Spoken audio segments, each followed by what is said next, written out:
filming videos, and I'm like on my 7th or 8th video. Anyway, you get in the pocket and it's magic, and that's when you feel it.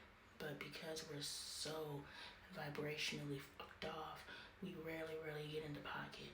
But if we could get into that alignment where we align our physical and our spiritual self into alignment, and that's when we're in the pocket.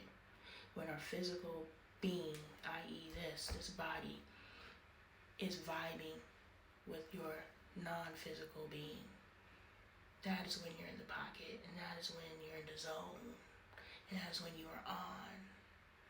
But because we have already been taught to hate the flesh, crucify the flesh, we never get in the pocket because we don't even like ourselves. I truly had to come into a space of self-love from the indoctrination I received from a particular group. I literally used to sing songs of praise and worship that said, "No good thing lives within me. Make me over." Wow, gospel. That was my shit.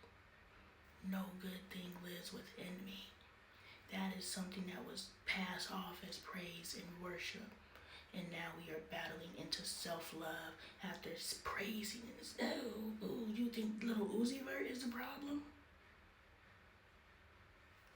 They're saying no good thing lives in me at places of worship, at access points to God, because that's all a place of worship is, an access point to God. You think this secular music is the problem. But anyway, we get into alignment, and that's when we access true magic. My life has been magical, and it's been like, honestly, it's been so magical that other people have been experiencing my magic, which is back to the lady in the apple. So she's been doing the work, and her life has just been going crazy these past couple months. Since my life has been going crazy these past couple of years. And like what my family is going through will break most. But we're still here, and we're still pushing through, and we're still being blessed. Physical road is fucked off. Not any, it's happening, y'all. What I've been talking about, it's happening now. I love that you guys are acknowledging that you're watching the journey, because it's happening now. And I'm teaching you guys how to do it. At first, I taught you how to heal yourself. I taught you how to get through your family BS. Everything is moving over to YouTube. So just go to YouTube, go into TikTok compilations, and start healing yourself from the ground up. Next part. But I love that you guys are acknowledging that you guys are watching a journey. And you're watching it in a way of transparency that you can learn the ins and outs, because I don't know what you're dealing with, but I know what I'm dealing with. And so, as transparent as we can be, it's going to make some people feel uncomfortable, but their inability to handle themselves in relation to other people ain't got nothing to do with me. Like I said on live, if y'all are really concerned about my children, my Cash App is Lonnie Appleton. Make sure they have food, make sure they have shelter, make sure they have clothing.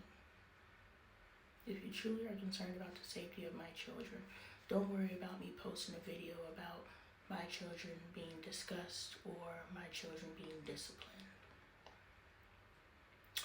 If you truly are worried about my children, go and send some money over here so you make sure they get a hot meal.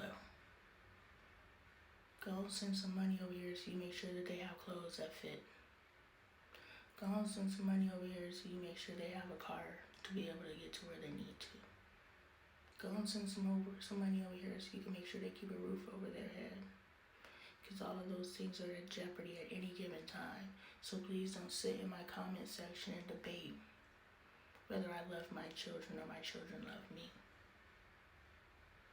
And pretend that is a manifestation of you caring for my child.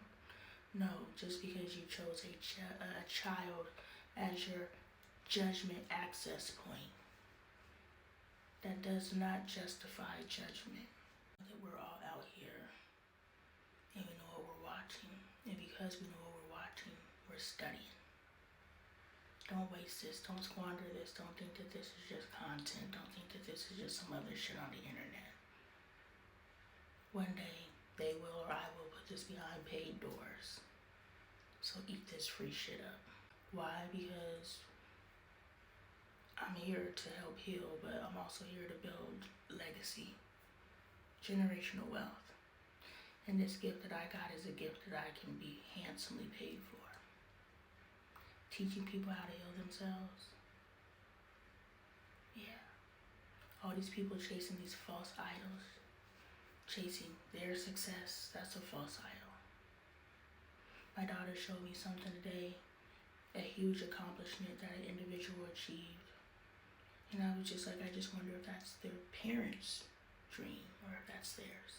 There's a difference between you just watching your kid and seeing what they do naturally and you putting things on your child, or you putting things in front of your child, and then when they get older they gravitate to those things. If you notice your child has a natural ability and you start supporting that natural ability, that's completely different than I'm gonna put a Sun Devils hat on my 2-year-old, and when he goes to college he becomes a Sun Devils sports person. See, he knew. No, that was you who pushed your child into that direction, potentially. You were the first person that called for your child to mask. Because when you put an identity on a child that's 2 years old, an identity on a child that doesn't even know how to make decisions for themselves, who hasn't even gotten an opportunity to know what a sports team is, to know what, affiliation of something is. That's not the child manifesting their reality. That is you manifesting reality for your child. But if you watch your child and you see,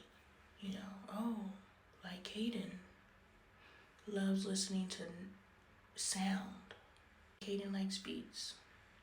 I was like, he's probably gonna become a producer or something. Michael's always asking about where babies come from and stuff like that. I was like, man, if he becomes an OB, that'll be dope. But I'm not gonna push him in any particular direction. I knew Bailey was gonna be a doctor, dentist. And she mentioned that when she got older, and I was like, and then she said she wants to live in a van, and I was like, whew. And then she said she wants to be a pilot. I was like, and then she said she gonna find herself a sugar daddy, and I was like, whew. So, I'm not forcing my child in any particular direction, and I get it. There is a success formula out there. According to their brand of success, there is a success formula out there, but you have to choose if that's what you want to subscribe to. I want success, but I don't want to subscribe to success through the success formula, because the success formula is a mask. Because that success formula is only one formula to success, which means that is a one-size-fit-all formula. That's why all these people have achieved quote-unquote success, but are unhappy, because that is somebody else's success formula. So it is for you to know that success is possible, but you must identify your own success formula, which I'm teaching you how, because I'm identifying my own success formula, and I'm teaching you how I'm doing it. We're at 4 minutes, next video.